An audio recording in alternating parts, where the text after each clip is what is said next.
Olá, está no ar mais uma edição do Programação Parlamentar. O nosso convidado hoje para um bate-papo é o deputado Glauber Coelho, do PSB.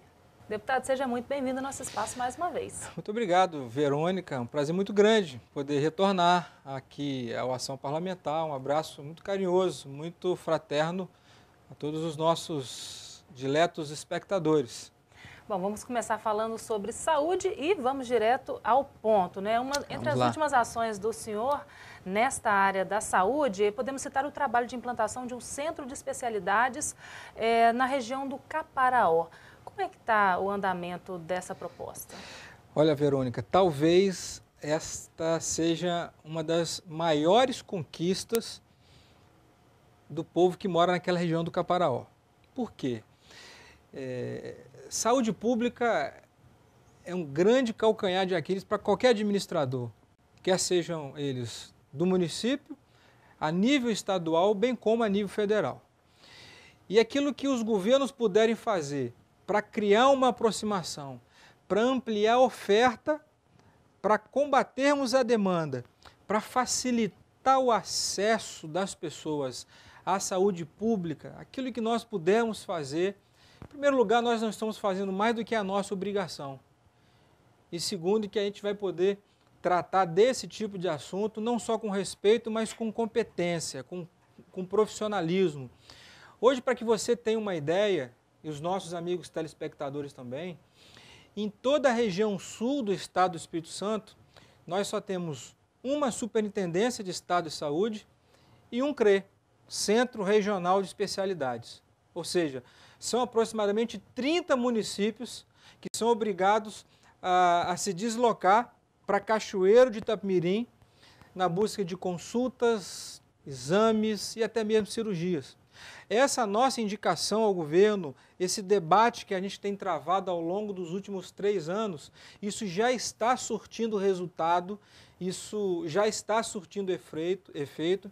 Prontamente o nosso governador Renato Casagrande recebeu, acatou a nossa indicação para que 2 regiões pudessem ser contempladas dentro desse governo com 2 novos CREs, ou seja, um é a região do Caparaó, que vai atender uma média de 12 a 15 municípios, e outra a região de Pedra Azul, que da mesma forma vai receber um CRE, ou seja, é inadmissível. Quem mora lá em Dores do Rio Preto, quem mora no município de Batiba, quem mora lá em São José do Calçado, quem mora em Conceição do Castelo, tem que pegar horas e horas de carro para fazer uma consulta, uma simples consulta, lá na cidade, lá no município de Cachoeiro de Itapemirim. E o governo pode perfeitamente descentralizar esse atendimento, até porque existem bons profissionais, existem ótimos profissionais em todas as regiões do estado, principalmente na nossa região. É por isso que eu tenho batido nessa tecla, por isso que eu tenho reivindicado muito, lutado muito junto ao governador, para que isso pudesse acontecer. E a grande notícia que a gente tem para poder informar a população: já está acontecendo o processo de licitação e a nossa expectativa de que ainda este ano, se Deus quiser, o governo do estado possa dar mais um pontapé, um importante pontapé, e possa efetivamente edificar, construir 2 novas estruturas do Centro Regional de Especialidades. Uma, conforme eu falei agora há pouco, vai ficar localizada no município de Guaçuí para atender toda a região do Caparaó. E a outra lá no distrito de Pedra Azul para atender toda aquela região central serrana ali. Ou seja, 2 grandes e importantes conquistas que vão facilitar em muito a vida dessas pessoas. E detalhe, nós vamos potencializar essa região. Serão recursos que serão destinados, canalizados, não somente para criar uma aproximação maior, mas para valorizar, para apoiar, para dar suporte ao cidadão e à cidadã que sempre precisa de uma mão estendida, de um braço aberto do governo do estado. Aproveitando que a gente está falando aí de saúde, vamos falar dos R$300 mil em emendas que o senhor destinou também para alguns hospitais aqui do estado. Deputado, quais foram as prioridades que o senhor estabeleceu? Na realidade, o valor ele é muito mais alto do que R$300 mil. Se a gente colocar efetivamente na ponta do lápis, desde quando assumimos o mandato, há 3 anos atrás, mais de R$1.500.000, fruto de indicação nossa, fruto de emenda nossa, já foram destinados, canalizados para vários hospitais da região sul. Eu só mencionei de 2014. Justamente, só de 2014. Ou seja, posso citar aqui o Hospital Santa Helena, em Itapemirim, o Hospital Menino Jesus, no distrito de Itaoca, também pertencendo a Itapemirim, os 3 hospitais de Cachoeiro, Evangélico, Santa Casa Infantil, Santa Casa de Guaçuí, Santa Casa de Iuna. Eu tenho dado a minha parcela de contribuição como hoje membro efetivo da Comissão de Saúde, para que o Estado possa melhorar a estrutura, não somente em termos de ferramenta de trabalho, instrumento para que os profissionais possam trabalhar, mas para que o Estado possa ampliar a quantidade de atendimento em 2 hospitais da rede pública estadual. Um está localizado lá no município de Jerônimo Monteiro e o outro lá no município de São José do Calçado. Ou seja, eu quero aproveitar essa deixa, Verônica, e essa oportunidade em falar aqui publicamente. Todos os governos que já passaram até hoje, todos eles, deram a sua parcela, deram a sua contribuição, deram a sua ajuda a esses hospitais. Mas fazer igual estão fazendo no governo de Renato Casagrande, isso nunca aconteceu na história do Estado. O governo de Renato Casagrande investiu muito, tem investido muito em todos os hospitais filantrópicos aqui do Estado. Com isso, os hospitais filantrópicos têm podido melhorar a qualidade no atendimento e têm ampliado a quantidade no atendimento. Ou seja, eu tenho dado prioridade nessa pauta da saúde.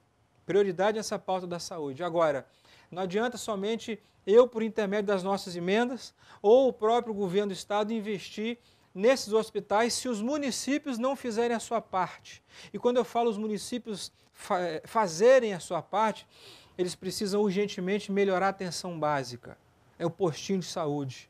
Porque é muito mais barato você investir no preventivo do que você investir no curativo nos hospitais. O que o governo Renato Casagrande também fez? E nós, deputados, aprovamos na Comissão de Saúde e aprovamos no plenário dessa casa o cofinanciamento da saúde. Ou seja, pela primeira vez, até também você que está nos assistindo agora, pela primeira vez na história do Espírito Santo, o Estado não destina recursos somente para construção, reforma e ampliação de unidade de saúde. Pela primeira vez na história, o Estado está destinando recurso para custeio dessas unidades. Nós temos acompanhado ao longo dos últimos anos as dificuldades que os municípios têm enfrentado em relação à queda de receita. Ou seja, o Estado vem na hora certa, no momento certo, potencializando as nossas emendas, mas destinando recurso para ajudar os municípios a custearem a estratégia Saúde da Família. Ou seja, o contexto ele é muito amplo. Tem o início, tem o meio e tem o fim. Esse fim que eu diria que é a atenção à terciária, a saúde terciária, que nós como parlamentares temos ajudado muito por intermédio das nossas emendas, mas ela vai ficar muito sozinha se o município também não fizer a sua parte lá na base. Acho que é um conjunto, mas de qualquer forma a minha parte como parlamentar nós estamos fazendo. Vamos mudar um pouquinho de assunto, falar agora de segurança. O senhor tem participado aí de reuniões com autoridades desta área, justamente em busca aí de auxílio para poder minimizar, né, os problemas que o Brasil, no caso o Espírito Santo, tem enfrentado. Eu citei o Brasil porque é um problema generalizado, né, não é só aqui no Espírito Santo. O que o senhor tem buscado efetivamente? Verônica, antes de mais nada, essa é uma outra pauta assim, muito complexa. É uma outra pauta muito preocupante para qualquer gestor público, para qualquer parlamentar. Os dados são preocupantes, os números, as estatísticas são preocupantes. Só que dentro desse bojo, dentro de toda essa numerologia, o que acontece? 40%, número absurdo e preocupante, 40% de todos os homicídios que acontecem no Espírito Santo, você sabe o motivo? Você, telespectador, sabe o motivo? Não tem motivo. Não tem motivo. Ou se tem motivo é banal. É fútil, né? Fútil, completamente fútil. É o marido que chega em casa, pede para a esposa cozinhar a janta, ela não cozinha a janta, não faz a janta, não prepara a janta, ele vai lá e assassina ela. É o namorado que ficou com ciúme da namorada porque ela estava saindo com a amiga, ele vai lá e assassina ela. Mata ela a sangue frio. Olha o ponto que nós chegamos.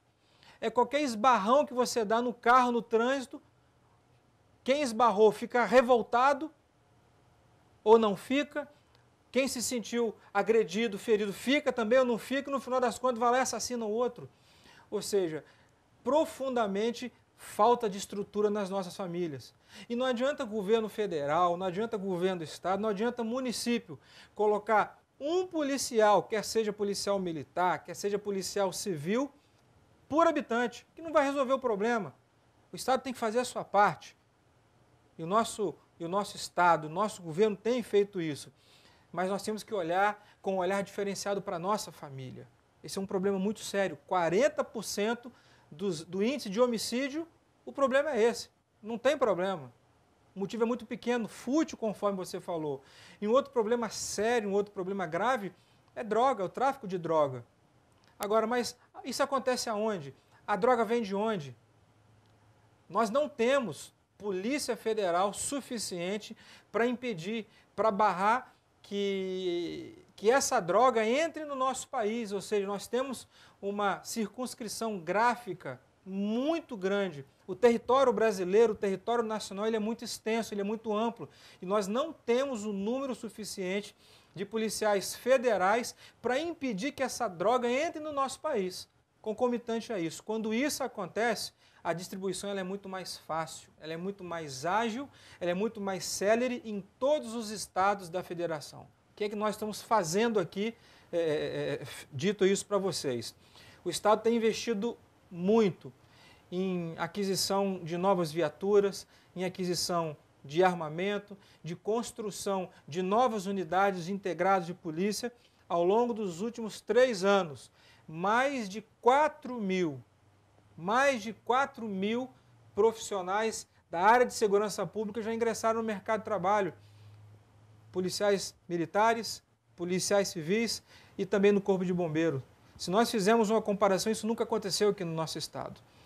O número de homicídio ao longo dos últimos anos tem reduzido. Mas enquanto uma vida, apenas uma vida, ainda estiver sendo ceifada, nós não podemos comemorar números. Nós temos que ter consciência de que estamos no caminho certo. Vamos continuar avançando, vamos continuar trabalhando muito. Recentemente fiz várias indicações ao governo do estado para que o governo do estado pudesse ampliar o número de efetivo de polícia militar, de polícia civil, de construir novas unidades na nossa região sul. Isso já está acontecendo. O governo implantou um programa novo, inédito, chamado Patrulha da Comunidade. Patrulha da Comunidade, lá na minha terra natal, de Cachoeiro de Itapemirim, para poder preservar e proporcionar segurança àqueles que atuam no comércio. Ou seja, as atitudes estão sendo tomadas, o compromisso que o governador Renato Casagrande, que essa Casa de Leis que nós temos com a segurança pública é muito grande, mas eu tenho assim, convicção de que nós estamos no caminho certo para poder proporcionar ao cidadão capixaba, cada dia, cada semana, cada mês, aquela tão sonhada sensação de segurança que todos nós almejamos. Bom, vou pedir licença, senhor, um instantinho, esse primeiro bloco chegou ao final. E você que está nos acompanhando, não saia daí, no próximo bloco tem agricultura, um instante só.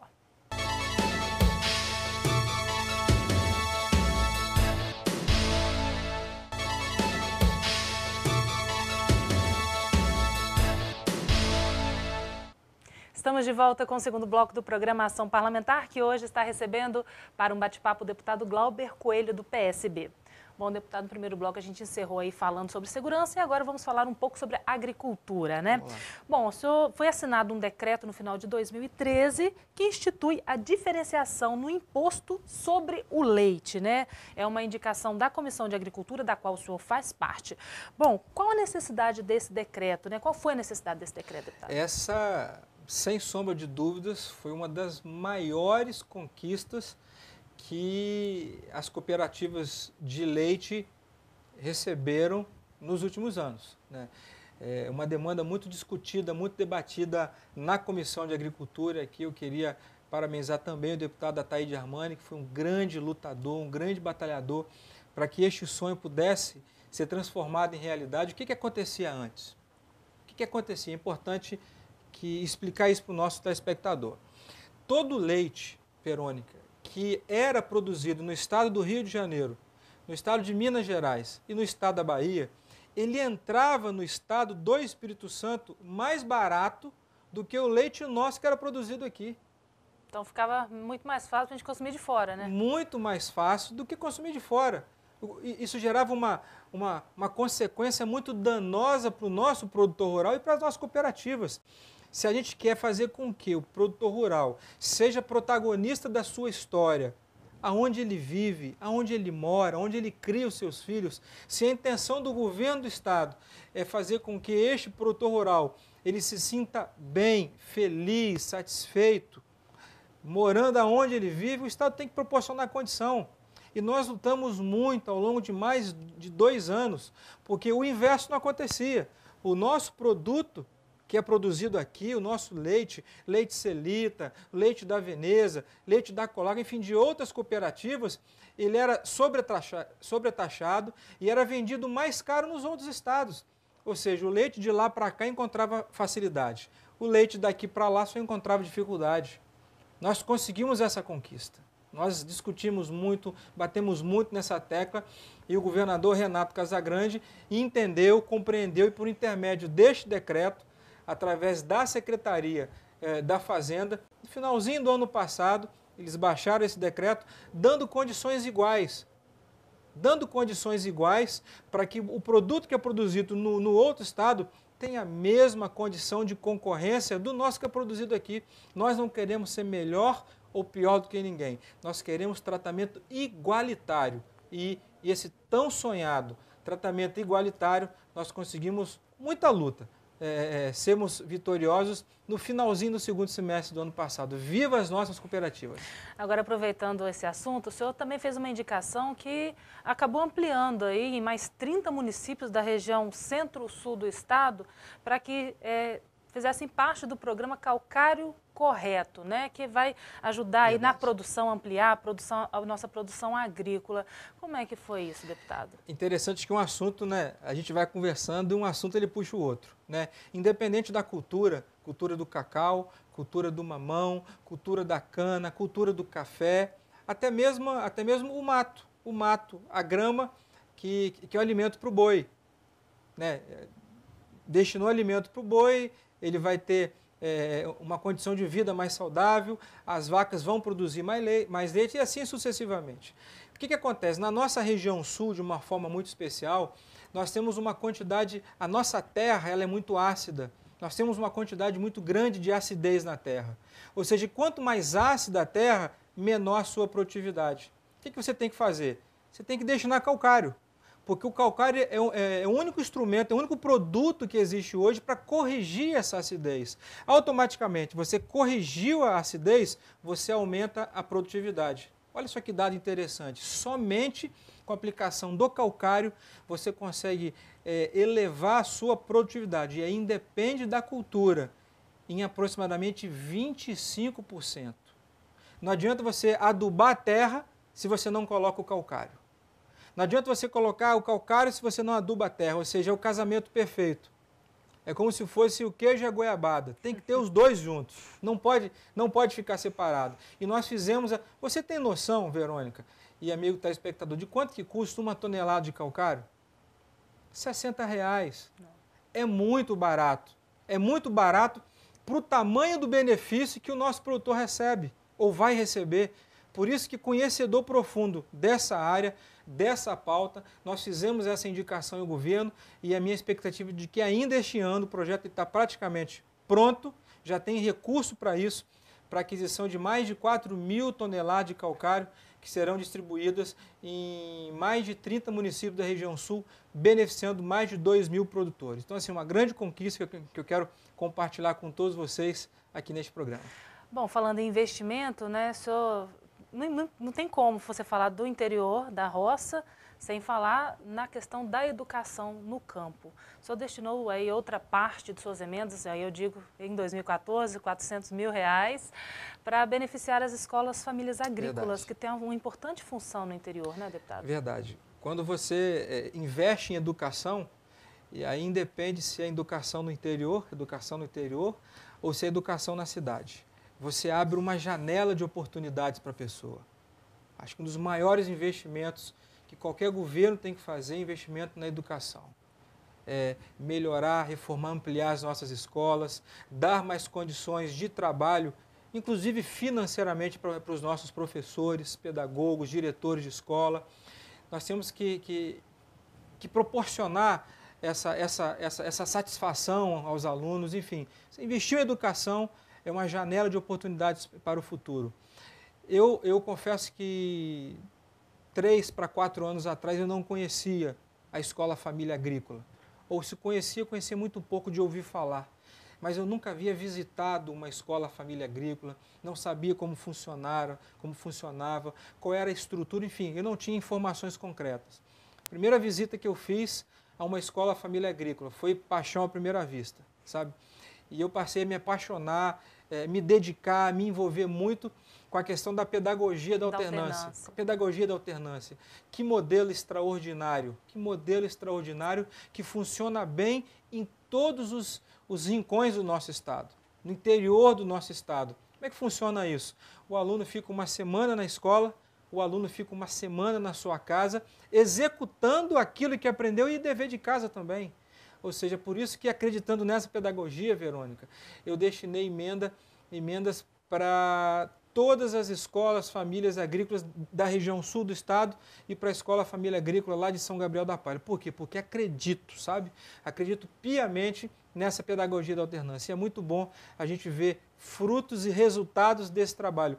Vários pequenos produtores que já possuem pequenas agroindústrias, ou seja, já estão tirando o seu dinheirinho próprio, surgiu de lá. Nasceu de uma escola família agrícola. Então a gente percebe que este caminho educacional que está sendo pavimentado com muito respeito, com muita prudência, com planejamento a curto, a médio e longo prazo pela nossa escola família agrícola aqui, é um caminho que tem solidificado, valorizado, apoiado e criado grandes oportunidades para aquelas pessoas que vivem no interior. Aproveitando esse gancho da educação, o senhor propôs, inclusive, uma indicação aqui ao Estado para que seja adotado do programa contra o analfabetismo. Como vai funcionar esse programa, deputado, se ele for colocado em prática? Na realidade, boa parte desse programa já foi colocado em parte. Já foi, né? Já foi colocado em parte. O governo do estado ele tem algumas subsecretarias que têm lidado especificamente com esse assunto. E a minha intenção, à época, em algumas regiões da região sul, o índice de analfabetismo estava assustador, altíssimo e preocupante. Ou seja, fizemos essa indicação ao governo, o governo prontamente montou uma estrutura de trabalho, consolidou parceria com os municípios e hoje existe cursos de capacitação, de treinamento, o próprio EJA, que estão buscando essas pessoas nos locais de difícil acesso. Ou seja, existem cursos que são proporcionados pelo governo do estado em igrejas, em associações de moradores, em associações de produtores e até mesmo em casa de pessoas. O governo precisa que o município proporcione uma estrutura mínima. O município proporcionando essa estrutura mínima, o Estado entra com toda a estrutura de material humano, livros didáticos, para quê? Para a gente poder levar informação, levar conhecimento para essas pessoas que só falta oportunidade. O Estado está oportunizando e, graças a Deus, eu fiz uma indicação nesse sentido. Bom, para a gente finalizar, então, o nosso programa, deputado, vamos falar sobre esporte e lazer. Bom, desde o primeiro ano de mandato do senhor tem aí feito uma parceria, né, com a Secretaria Estadual, né, desta área, de forma a levar projetos, né, para o sul do estado nas áreas de esporte e lazer. Bom, o que de fato tem sido implementado, né, nesse setor na região? Antes desse assunto, se você me permitir, só lembrando mais 2 grandes lutas e conquistas que a gente tem tido nessa pauta da educação também. Ou seja, nós estamos levando escola técnica para vários municípios da região sul e uma outra parceria com a Findes, nós estamos levando uma agência municipal de treinamento que vai ficar lá no município, né, vai ficar localizado lá no município de Iguaçuí, que vai atender a todas as cidades da região do Caporal. Aí é parceria com a Findes, né? Aí é parceria com a Findes e a outra com o governo do estado. Okay. E dentro da sua pauta, a gente não pode deixar lazer de lado, a gente não pode deixar esporte de lado, até porque isso também é qualidade de vida. E por onde eu tenho percorrido por esse estado afora, esse belíssimo estado capixaba, a gente tem encontrado, hoje menos, mas no início da gestão, uma falta de oportunidade de lazer, de estrutura na área de esporte muito grande. E eu fiz várias indicações, da mesma forma que outros parlamentares nessa casa também fizeram, né? Não quero aqui ser pai da criança, muito pelo contrário, eu procurei fazer a minha parte, procurando levar campo bom de bola, procurando levar praça saudável, procurando levar praça saudável na modalidade academia popular, procurando investir em reforma, ampliação, construção de quadra, de ginásio de esporte. Tem tanto distrito, tanta comunidade do interior que a sua única área de lazer é um campinho de futebol. E o governo tem feito investimentos maciços nessa área, ou seja, pela primeira vez na história do Estado do Espírito Santo, em apenas 3 anos de governo. E aqui vai os meus parabéns para o nosso governador Casagrande e o colega de bancada, de assembleia, o ex-secretário Vandinho Leite. Mais de 500 obras já foram executadas na área de esporte aqui nesse estado, ou seja, grande conquista, importantes investimentos estão acontecendo aqui. Nós vamos receber esse ano 2 seleções aqui no nosso estado. Isso também nunca aconteceu. Então, estou muito feliz, estou muito contente. Eu tenho procurado atuar de forma dedicada, presente, ininterrupta, de segunda a segunda-feira, procurando atender às demandas, aos apelos da sociedade e procurando passo a passo a diminuir o sofrimento das pessoas desse estado tão querido, tão brilhante que é o estado do Capixaba. Deputado, muito obrigado então pela participação do senhor aqui no nosso programa mais uma vez. Obrigado, Verônica. Mais uma vez um abraço para você. Parabéns pela forma que você conduz o programa aqui. Você me deixa muito tranquilo para poder discorrer a respeito de vários assuntos e de vários temas. E é você, dileto amigo e amiga telespectador. Que Deus continue abençoando a sua vida, lhe dando orientação, muita saúde, muita paz, que nós possamos continuar trabalhando muito para efetivamente colocar o Estado do Espírito Santo no primeiro lugar do pódio, para que a gente possa colocar o nosso estado como um dos estados que mais cresce, que mais progride, que mais gera riqueza, que mais gera satisfação aqui no nosso país. Viva o Estado do Espírito Santo! Obrigada, deputado. Encerramos aqui mais uma edição do programa Ação Parlamentar. Se você quiser interagir com o deputado, você pode escrever para o e-mail dele, glaubercoelho@al.es.gov.br. Você também pode acompanhar outras ações, projetos, indicações no nosso site oficial, que você confere aí na tela, e também todos os dias, às 10 da noite, no nosso jornal Panorama. Muito obrigada pela audiência de sempre. Eu te espero em nossa próxima edição. Até lá!